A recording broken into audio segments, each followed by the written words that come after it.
Hi guys, thanks for jumping online for the daily audio. The audios to end all audios. Had a busy day actually in East Asia Pacific. We've done two assessed events and 25 other developments, and of course our detailed daily report on the wonderful Myanmar. The two assessed events were ethnic violence in Papua New Guinea. A person was killed, at least 17 were injured in an ethnic clash in Koki. That's in Port Moresby's south, Port Moresby being the capital. The clash occurred in one of those very complex social situations in Papua New Guinea, where a taxi driver and some guards at a supermarket had a disagreement which turned somewhat violent. The other assessed event is election campaigning. That is officially beginning in the Philippines. The election campaign period for the May 9 presidential election actually officially starts today. Several candidates and their running mates will hold rallies across the country from today. Authorities have increased security measures and rerouted traffic in some areas around various spots. That's all detailed in our daily reports. Amongst the myriad of other developments today, notably in China, it turns out the lack of snow for the Olympics, as reported in most Western media, isn't global warming. I'm not saying global warming doesn't exist. I'm just saying it's not what caused a few weeks delay of the snow this year. Bucket loads of snow have come down, so the Olympics will have natural snow after all. And it resulted in 261 cancelled flights and 224 suspended flights yesterday. Japan also had massive snowfalls in Sapporo. In South Korea, the police have launched an investigation into a gang fight at a funeral in North Jeolla province on February 6th. The two gangs got into a fight at the funeral of a former triad member held in Iksan. Two individuals were injured while fighting with wooden sticks. Police officers were dispatched to the area, but with suspects, of course, had already fled. I'm not going to cover off on Southeast Asia and Australasia and the Pacific Islands today, because this is about letting people know the major issues, and they're the major issues for the Asia Pacific region for this wonderful 8th of February. Uday, over to you. Yes, Paul. Just before I start South Asia, just quickly over to my favorite archipelago, the 17,000 odd islands that make up Indonesia. Do you see corruption improving there? Depends if you're a corrupt official or company trying to mitigate it. They're certainly getting better at it.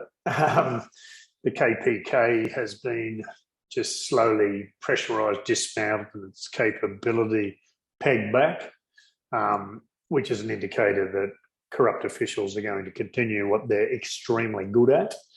And that isn't going to the Olympics as an athlete or having international debates or solving global problems. It's taking public monies.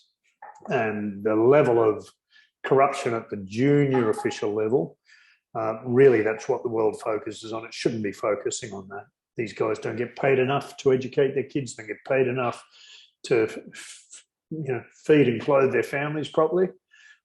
They should be really focused on the top dogs, and they're not, because the top dogs are also very high up in positions of power in the upper and lower house and the tops of the various public services and ministries. So I think it's very interesting.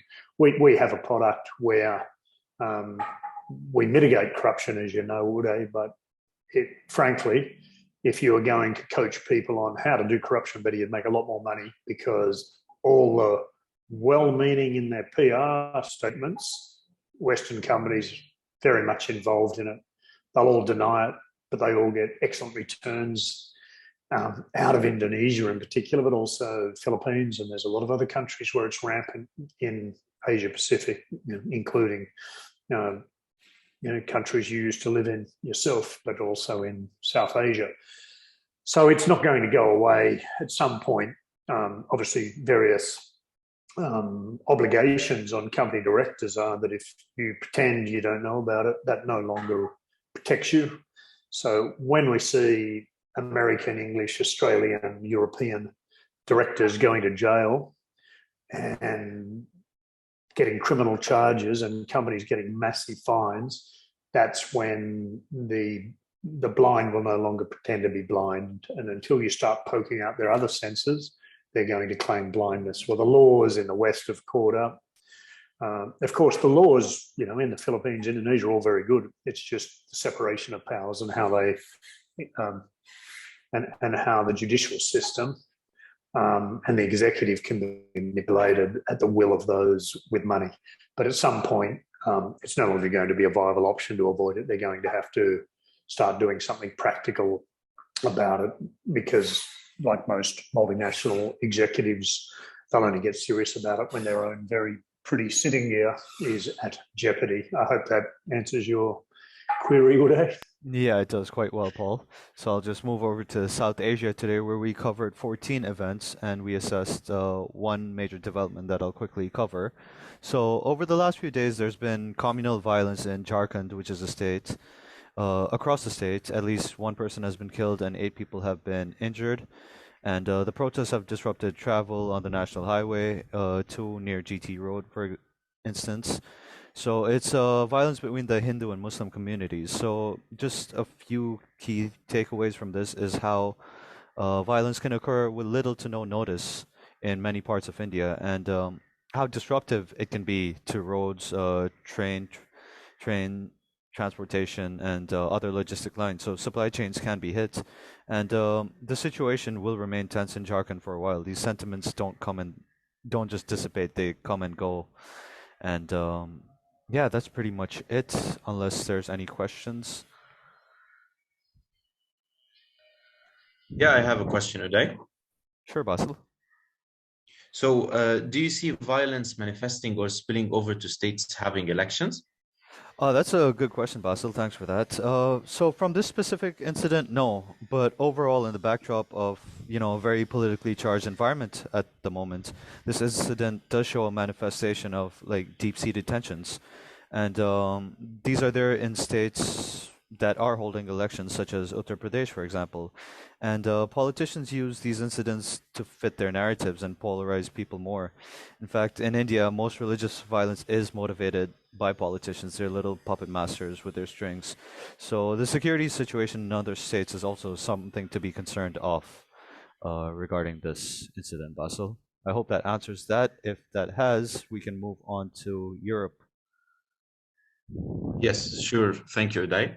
So in the EMEA region, we covered today 31 events and 31 developments, actually, and 2 assessed events.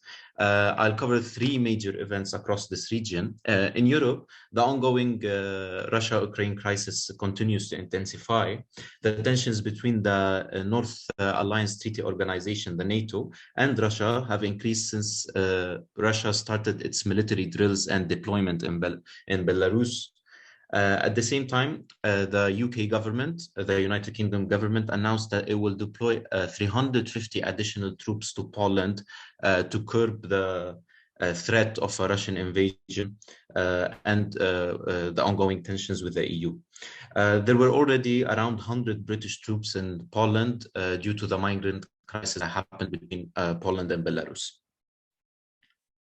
Does anyone have any questions? I do actually, Bassel. Could you just get us up to speed on the recent developments regarding Russia and Ukraine? Because it seems to be heating up in the media. Actually, yesterday it's been heating up, especially with the recent deployment in Belarus. According to some statistics and satellite images, it's been estimated that Russia has built up 70% of its power in order to invade Ukraine on the borders with Ukraine and on the borders between Belarus and Ukraine. Currently, Turkey is mediating between the two. And recently we had a meeting between the French President Emmanuel Macron and the Russian President Vladimir Putin to ease the tensions regarding this subject matter. All right, thanks for that, Bassel. Maybe we could go over to the Middle East now. For sure, Uday. So another major in the Middle East is an explosion in Basra. A bomb explosion took place in front of a telecommunication company in Basra. The incident occurred in Al-Sirayi area of Abu al-Khasib town. There were significant material damage.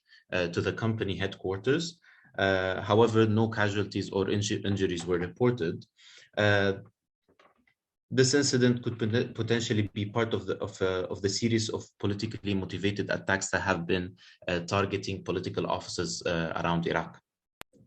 Okay. Do you think foreign businesses are also vulnerable to such attacks?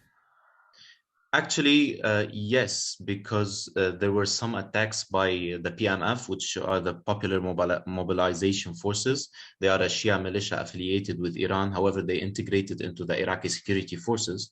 There were like several attacks against foreign businesses, especially oil companies, through RPGs, RPG missiles, and missiles attacking the headquarters of those oil companies.